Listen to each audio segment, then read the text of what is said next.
नमस्कार, ये आकाशवाणी पटना है। अब आप राकेश कुमार सिंह से प्रादेशिक समाचार सुनिए। पहले मुख्य समाचार। प्रधानमंत्री नरेंद्र मोदी ने कहा, जीएसटी सुधारों का दूसरा चरण देश के लिए सहयोग और विकास की दोहरी खुराक है। जीएसटी सुधारों का औद्योगिक संगठनों और आम लोगों ने किया स्वागत, कहा देश की अर्थव्यवस्था को मिलेगी मजबूती। आज शिक्षक दिवस है। इस मौके पर राष्ट्रपति द्रौपदी मुर्मू शिक्षकों को राष्ट्रीय पुरस्कार प्रदान करेंगी। और एशिया कप पुरुष हॉकी चैंपियनशिप के सुपर 4 स्टेज के मैच में भारत ने मलेशिया को 4-1 से हराया। भारत का अगला मुकाबला कल चीन से होगा। अब समाचार विस्तार से। प्रधानमंत्री नरेंद्र मोदी ने कहा है कि उनकी सरकार ने जीएसटी में अगली पीढ़ी के सुधार किए हैं। दिल्ली में आयोजित एक कार्यक्रम में उन्होंने कहा कि जीएसटी का दूसरा चरण राष्ट्र के लिए सहयोग और विकास की दोहरी खुराक है।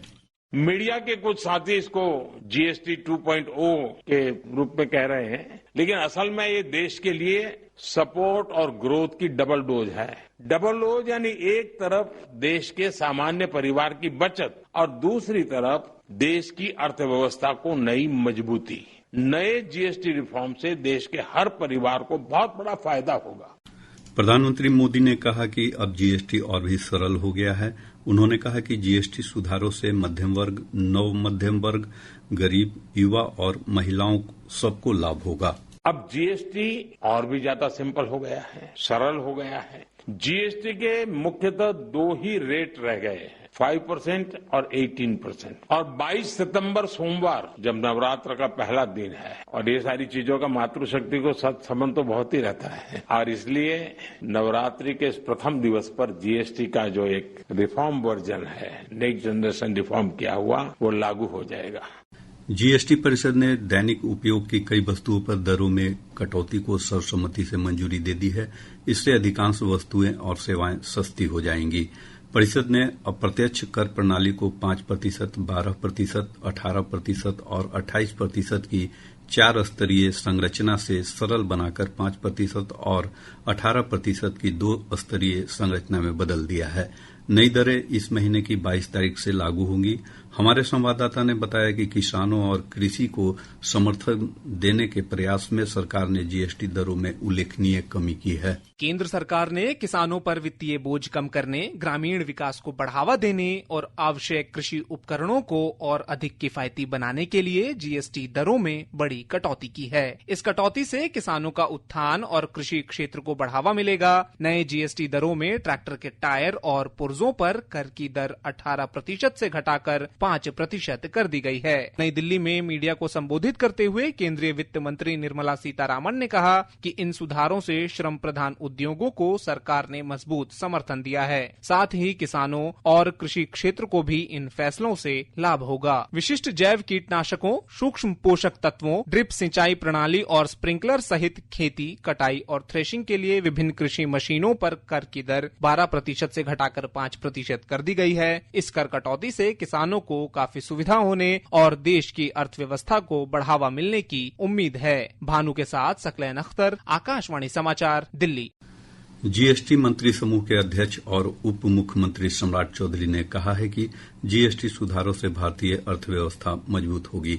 उन्होंने कहा कि आत्मनिर्भर भारत के विजन को साकार करने में भी इन सुविधाओं का महत्वपूर्ण योगदान होगा। आदरणीय प्रधानमंत्री जी, आदरणीय वित्त मंत्री जी को धन्यवाद देता हूं। उनके मार्गदर्शन में पूरे जीएसटी काउंसिल ने इसको पास किया। किसानों की चिंता की गई, किसान के साथ साथ आम व्यक्ति की चिंता की गई, पूरे भारत की अर्थव्यवस्था की चिंता की गई, मेडिकल सेक्टर को पूरी तरह इससे एग्जम्प्ट किया गया। इसलिए पूरी तरह भारत में स्वदेशी अभियान को ये बूस्टर डोज है जो मोदी जी और निर्मला जी ने इस देश को देने का। उद्योग निकायों ने जीएसटी सुधारों का स्वागत करते हुए कहा कि इससे व्यापार सुगमता बढ़ेगी और परिवारों को बड़ी राहत मिलेगी।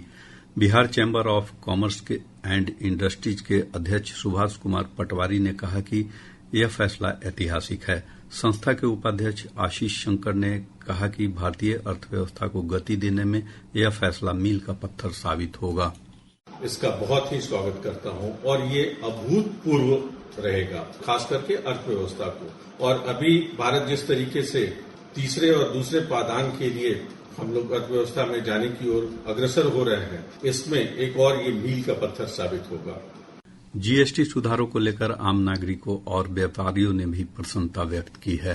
सरकार ने आम आवाम को बड़ी राहत दी है और जैसे हम व्यवसायी हैं एयर कंडीशन के, इलेक्ट्रॉनिक्स गुड्स के, तो जो स्लैब हमारे यहाँ 28% का था उस स्लैब को 18% कर दिया गया है, तो निश्चित रूप से दाम में गिरावट आएगी। इन्होंने जो निर्णय लिया कि अब 4 टैक्स स्लैब को कम करके 2 में कर देने का, इससे आम जनता को बहुत बड़ा सुविधा मिलने जा रहा है।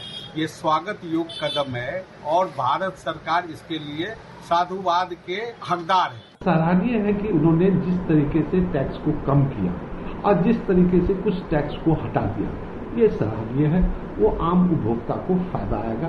केंद्रीय खाद्य और सार्वजनिक वितरण मंत्रालय ने केंद्रीय मंत्री प्रहलाद जोशी को सार्वजनिक वितरण संबंधी राष्ट्रव्यापी व्यापक मूल्यांकन रिपोर्ट सौंप दी है। रिपोर्ट में देश भर के 112 आकांक्षी जिलों में खरीद, भंडारण और शिकायत निवारण सहित सार्वजनिक वितरण के प्रमुख पहलुओं का मूल्यांकन किया गया है। इधर बिहार के मुख्य सचिव प्रत्यय अमृत ने सभी जन वितरण दुकानों की जांच करने का निर्देश दिया है। उन्होंने खाद्य और उपभोक्ता विभाग तथा जिलाधिकारियों को भेजे निर्देश में कहा है कि 9 सितंबर तक राज्य की सभी 53,859 पीडीएस दुकानों की जांच सुनिश्चित करें। राष्ट्रीय लोक मोर्चा की ओर से आज पटना में संवैधानिक अधिकार परिसीमन सुधार महारैली का आयोजन किया जा रहा है। मिलर स्कूल मैदान में आयोजित रैली को पार्टी प्रमुख उपेंद्र कुशवाहा समेत पार्टी के वरिष्ठ नेता संबोधित करेंगे। प्रादेशिक समाचार आप आकाशवाणी पटना से सुन रहे हैं। ताजा समाचारों के लिए आप हमारे एक्स हैंडल AIR News_पटना पर जा सकते हैं। आज शिक्षक दिवस है। यह दिन शिक्षाविद और पूर्व राष्ट्रपति डॉक्टर सर्वपल्ली राधाकृष्णन की जयंती के अवसर पर मनाया जाता है। इस मौके पर राष्ट्रपति द्रौपदी मुर्मू नई दिल्ली में विज्ञान भवन में शिक्षकों को राष्ट्रीय पुरस्कार प्रदान करेंगी। सम्मानित होने वाले शिक्षकों में 3 बिहार के हैं। इनमें किशनगंज की सुहागी प्राथमिक विद्यालय की शिक्षिका कुमारी निधि, सुपौल के Lalit Narayan Lakshmi Narayan project girls school के शिक्षक दिलीप कुमार और सैनिक स्कूल नालंदा के डॉक्टर प्रमोद कुमार शामिल हैं। यह प्रतिष्ठित वार्षिक पुरस्कार उन उत्कृष्ट शिक्षकों को दिया जाता है जिन्होंने अपने समर्पण और प्रतिबद्धता से शिक्षा को गुणवत्तापूर्ण बनाया है और विद्यार्थियों के जीवन पर उसका गहरा असर पड़ा है। इधर शिक्षक दिवस के अवसर पर पटना में राज्य शिक्षक पुरस्कार से 72 शिक्षकों को सम्मानित किया जाएगा। इसमें 43 शिक्षक और 29 शिक्षिका शामिल हैं। श्रीकृष्ण मेमोरियल हॉल में आयोजित पुरस्कार वितरण समारोह में चयनित शिक्षकों को 30,000 की राशि के साथ शॉल और प्रशस्ति पत्र देकर सम्मानित किया जाएगा। राजगीर में खेली जा रही एशिया कप पुरुष हॉकी चैंपियनशिप के सुपर 4 स्टेज के मैच में कल भारत ने मलेशिया को 4-1 से हराया। भारत की ओर से मनप्रीत सिंह, सुखजीत सिंह, शिलानंद लाकरा और विवेक सागर प्रसाद ने 1-1 गोल किए। इस जीत के साथ भारत 4 अंकों के साथ सुपर 4 ग्रुप में शीर्ष पर है, जिसमें कोरिया, मलेशिया और चीन भी शामिल है। सुपर 4 पूल स्टेज में भारत का अगला मुकाबला कल चीन से होगा। इससे पहले खेले गए सुपर 4 स्टेज के एक मुकाबले में चीन ने कोरिया को 3-0 से पराजित कर दिया है। वहीं 5वें से 8वें स्थान के लिए खेले गए मुकाबले में बांग्लादेश ने कजाकिस्तान को 5-1 से पराजित किया। प्रदेश में मानसून के कमजोर पड़ने से बारिश की गतिविधियों में कमी आई है। पिछले 24 घंटों के दौरान किशनगंज जिले के चरघरिया में सबसे अधिक 34.4 मिलीमीटर बारिश हुई है। मौसम पूर्वानुमान में कहा गया है कि आज राज्य के उत्तर पश्चिम और उत्तर पूर्वी हिस्सों में कुछ स्थानों पर तेज हवा के साथ बारिश हो सकती है। 5 सितंबर 2025 को राज्य के अधिकांश भागों के 1 या 2 स्थानों में हल्की से मध्यम वर्षा होने की संभावना है। राज्य के उत्तर पश्चिमी और उत्तर पूर्व भागों के जिलों के 1 या 2 स्थानों पर मेघ गर्जन, वज्रपात और तेज हवा 30 से 40 किलोमीटर प्रति घंटा चलने की संभावना है। पड़ोसी राज्य उत्तर प्रदेश और नेपाल के जलग्रहण क्षेत्रों में हो रही बारिश के कारण गंगा, गंडक, बूढ़ी गंडक, घाघरा और कोसी नदी के जलस्तर में एक बार फिर बढ़ोतरी देखी जा रही है। केंद्रीय जल आयोग से प्राप्त जानकारी के अनुसार गंगा नदी का जलस्तर पटना के गांधी घाट और हाथीदह में खतरे के निशान से अब भी ऊपर बना हुआ है। वहीं नदी भागलपुर और कहलगांव में भी लाल निशान से ऊपर बह रही है। सीवान के दरौली में घाघरा नदी का जलस्तर खतरे के निशान से 27 सेंटीमीटर ऊपर बना हुआ है। गंडक नदी का जलस्तर गोपालगंज के डुमरिया घाट में लाल निशान के पास है। वहीं बूढ़ी गंडक नदी खगड़िया में खतरे के निशान से ऊपर बह रही है। कोसी नदी का जलस्तर खगड़िया के बलतारा और कटिहार के कुर्सेला में लाल निशान से लगभग 1 मीटर ऊपर बना हुआ है।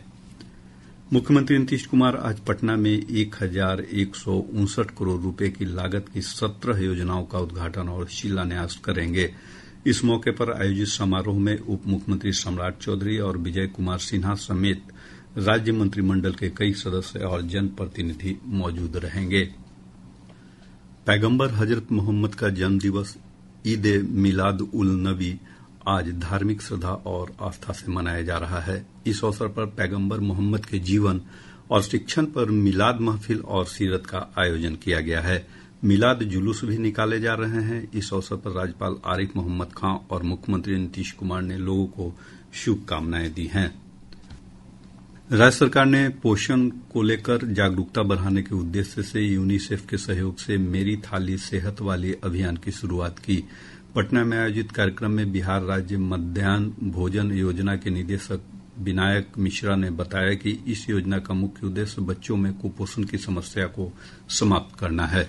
मेरी थाली सेहत वाली जो अभियान है, इससे हमारे जो एमडीएम वगैरह के जो कार्यक्रम वगैरह चलते हैं, विद्यालयों में चलते हैं, उसको भी इससे प्रेरणा मिलती है ताकि वहाँ भी ये अभियान के रूप में कि वहाँ जो बच्चे हैं वो जागरूक हों कि उनके जो एमडीएम की जो थाली है वहाँ पर तो जो खाने मिल रहे हैं वो भी आप इसके अतिरिक्त भी घर पे भी उनकी थाली किस तरह से हो, उनके पेरेंट्स भी जाने कि बच्चों का थाली घर पे कैसे है, उन सारा चीज कैसा हो, इस अभियान से वो भी जागरूक हो। पितृपक्ष मेले को लेकर श्रद्धालुओं की सुविधा को देखते हुए रेलवे ने पुनपुन घाट हॉल्ट और अनुग्रह नारायण स्नान घाट पर 16 जोड़ी ट्रेनों को 2-2 मिनट का अस्थायी ठहराव दिया है। पूर्व मध्य रेलवे के मुख्य जनसंपर्क अधिकारी सरस्वती चंद्र ने बताया कि यह ठहराव कल से 21 सितंबर तक प्रभावी रहेगा। प्रदेश में पिछले 3 महीनों में सामाजिक सुरक्षा पेंशन के लाभार्थियों की संख्या में 3 लाख की वृद्धि हुई है। प्राप्त जानकारी के अनुसार लाभार्थियों की संख्या बढ़कर अब 1,13 लाख हो गई है। सामाजिक सुरक्षा पेंशन की राशि में बढ़ोतरी के बाद लाभार्थियों की संख्या में इजाफा हुआ है। गौरतलब है कि पिछले जुलाई महीने में सरकार ने पेंशन की राशि 400 रूपये से बढ़ाकर 1100 रूपये कर दी थी। अब पटना से प्रकाशित प्रमुख समाचार पत्रों की सुर्खियां। आज के सभी अखबारों ने जीएसटी दरों में कटौती की खबर को प्रमुखता से प्रकाशित किया है। दैनिक जागरण ने प्रधानमंत्री नरेंद्र मोदी के बयान पर शीर्षक लगाया है, जीएसटी सुधार बनेगा विकसित भारत का आधार। हिन्दुस्तान की सुर्खी है, सक्षमता परीक्षा में 32% शिक्षक ही उत्तीर्ण। दैनिक भास्कर ने चुनाव की खबर पर लिखा है, पटना में औसत वोटिंग 66% करने का लक्ष्य, चलेगा अभियान। प्रभात खबर ने मुख्यमंत्री नीतीश कुमार के बयान पर लिखा है, कुछ ही दिनों में होंगे विधानसभा चुनाव, सक्रिय रहें कार्यकर्ता।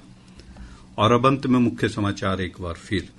प्रधानमंत्री नरेंद्र मोदी ने कहा, जीएसटी सुधारों का दूसरा चरण देश के लिए सहयोग और विकास की दोहरी खुराक है। जीएसटी सुधारों का औद्योगिक संगठनों और आम लोगों ने किया स्वागत, कहा देश की अर्थव्यवस्था को मिलेगी मजबूती। आज शिक्षक दिवस है, इस मौके पर राष्ट्रपति द्रौपदी मुर्मू शिक्षकों को राष्ट्रीय पुरस्कार प्रदान करेंगी। और एशिया कप पुरुष हॉकी चैंपियनशिप के सुपर 4 स्टेज के मैच में भारत ने मलेशिया को 4-1 से हराया। भारत का अगला मुकाबला कल चीन से होगा। इसके साथ ही आकाशवाणी पटना से प्रसारित प्रादेशिक समाचार का ये अंक समाप्त हुआ। आकाशवाणी पटना से अगला समाचार बुलेटिन दोपहर 2 बजे प्रसारित किया जाएगा। नमस्कार।